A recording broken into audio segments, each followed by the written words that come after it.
Bismillahirrahmanirrahim. Assalamualaikum warahmatullahi wabarakatuh. Asyhadu an la ilaha illallah wa asyhadu anna Muhammadar Rasulullah. Allahumma shalli ala Sayyidina Muhammad wa ala ali Sayyidina Muhammad. Hari demi hari, waktu demi waktu berjalan. Umur kita terbatas dan semua terhitung hisabnya di sisi Allah Subhanahu wa taala.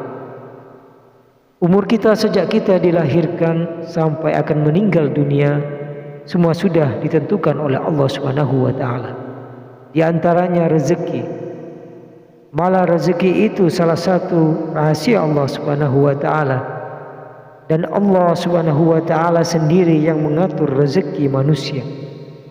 Bukan hanya rezeki manusia, bahkan seluruh makhluk Allah di muka bumi ini. Setiap makhluk yang berjalan di muka bumi, Allah Subhanahu wa taala yang mengatur rezekinya. Walaupun rezeki kita sudah ditentukan oleh Allah, tapi sebagaimana kata Amirul Mukminin Umar bin Khattab radhiyallahu anhu, ketahuilah langit itu tidak akan menurunkan hujan emas. Walaupun rezeki kita sudah ditentukan dan ditakdirkan oleh Allah Subhanahu wa taala, tetap kita punya kewajiban untuk tetap berusaha. Allah Subhanahu wa taala menerangkan banyak di dalam Al-Qur'an. Apabila sholat telah dilaksanakan, maka bertebaranlah, bergeraklah, berjalanlah, berikhtiarlah, berusahalah, carilah karunia Allah, anugerah Allah, rezeki Allah. Orang mukmin yang percaya kepada Allah dan senantiasa dia berikhtiar dan berusaha, tetap memiliki keyakinan, menggantungkan hatinya kepada Allah Subhanahu wa taala. Itu yang namanya tawakal qalb. Bukan hanya tawakal usaha, bukan hanya kita percaya kepada kemampuan diri kita atau kita percaya kepada kecerdasan kita, tapi tetap kita senantiasa memohon pertolongan Allah Subhanahu wa taala.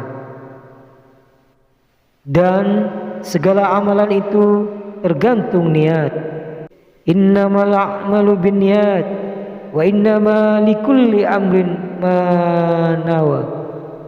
Kita punya amal, tapi sebelum kita beramal, sebelum kita berusaha, sebelum kita berikhtiar, tolong sahabat semuanya, jangan lupa nawaitu. Ucapkan niat dulu saat kita mencari rezeki. Jadikan rezeki itu adalah jembatan yang membawa kita mendapatkan ridha Allah, jembatan membawa kita masuk surga Allah. Hal-hal kecil dengan nawaitu bisa menjadi besar di sisi Allah Subhanahu wa taala. Ada seseorang yang bernawaitu, dia mencari nafkah dan rezeki. Begitu dia mendapatkan rezekinya, dia nawaitu untuk memenuhi hak-haknya, kewajibannya terhadap istrinya, kewajiban terhadap anak-anaknya.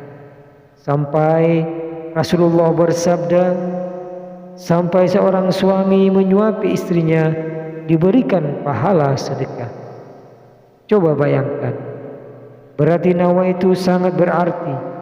Oleh karena itu, sahabatku semuanya, jangan tinggalkan nawaitu dimanapun Anda berada, apapun urusannya, mau kemana, tolong dihadirkan nawaitu. Karena dengan niat, disitulah kita akan sama-sama mendapatkan petunjuk Allah Subhanahu wa taala. Semoga senantiasa dalam ikhtiar dan usaha kita bisa menambah keyakinan dan kepercayaan kita kepada Allah Subhanahu wa taala. Jika hari ini kita berusaha dan berikhtiar menghadapi sedikit kesulitan dan kesusahan, jangan kita berkata, kenapa Allah tidak melancarkan rezeki dan usaha saya?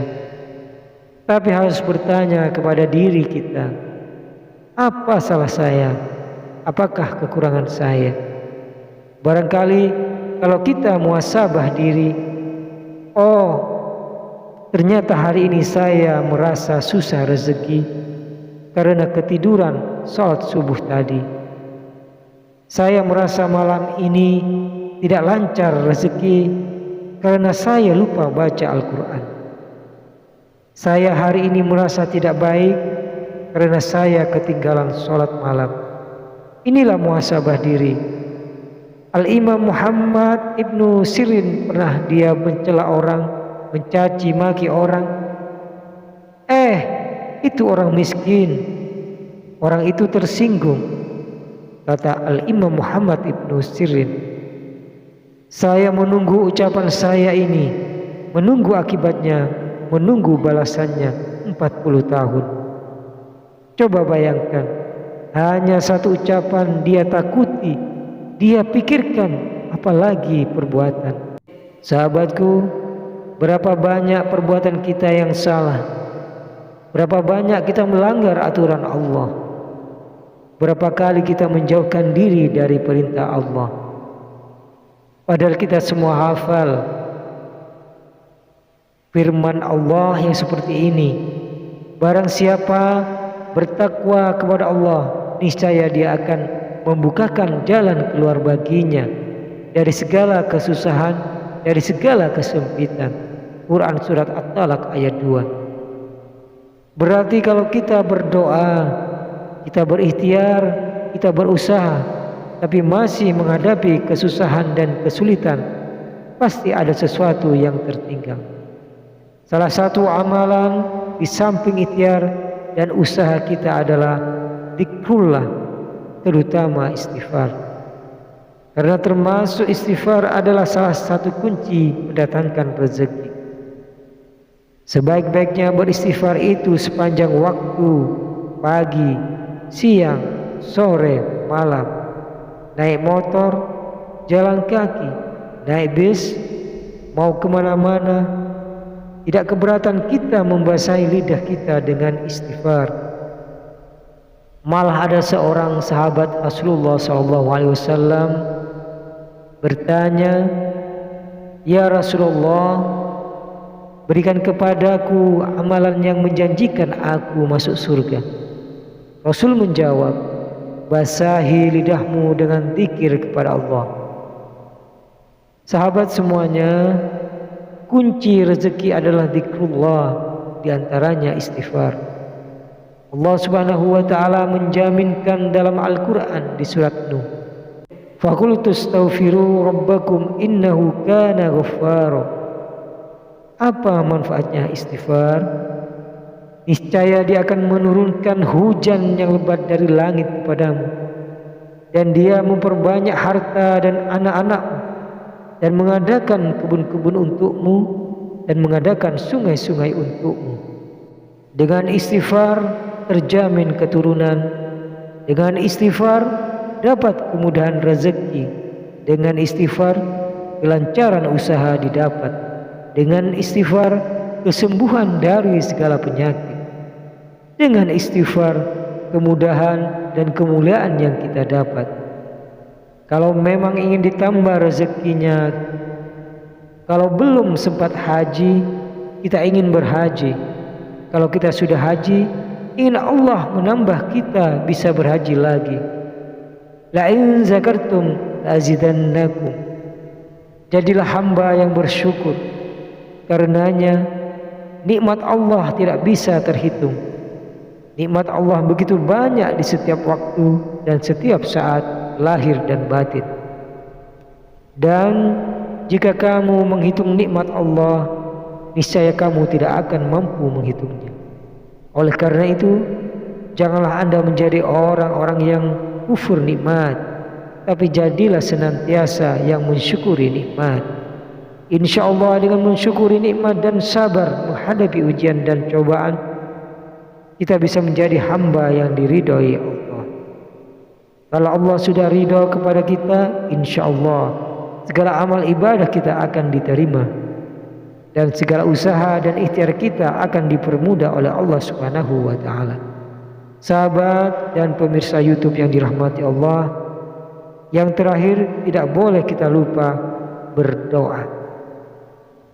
Rasul kita Shallallahu Alaihi Wasallam selalu berdoa kepada Allah Subhanahu Wa Taala. Padahal dia terjamin, pertolongan Allah terjamin. Senjata orang mukmin adalah doa, dan pintu langit bisa dibuka dengan doa.